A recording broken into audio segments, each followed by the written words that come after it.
Bene, infine, come detto a inizio puntata, in questi giorni si è svolta la festa del popolo veneto che ha coinciso con le premiazioni di un concorso sull'identità, sulla valorizzazione delle nostre tradizioni con protagoniste UNPLI e soprattutto le scuole del Veneto. Vediamo il servizio. Il 25 marzo UNPLI e Regione del Veneto hanno festeggiato la festa del popolo veneto con il concorso che valorizza, promuove e tutela il patrimonio linguistico e culturale regionale. Giunta alla 13ª edizione, l'iniziativa intende favorire la conoscenza della storia regionale ben oltre i confini tracciati dalla storia stessa.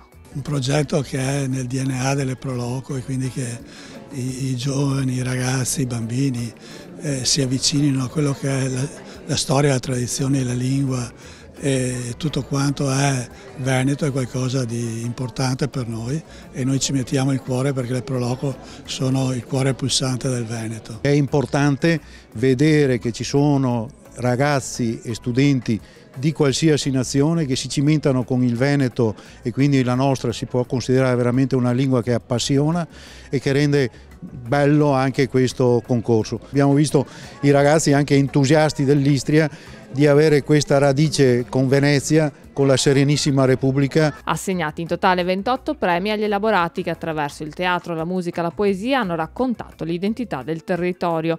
Premiate inoltre anche le interpretazioni di leggende e misteri e poi il patrimonio storico-artistico e quello enogastronomico. Siamo già alla 13ª edizione di questa festa, di questo momento di festa.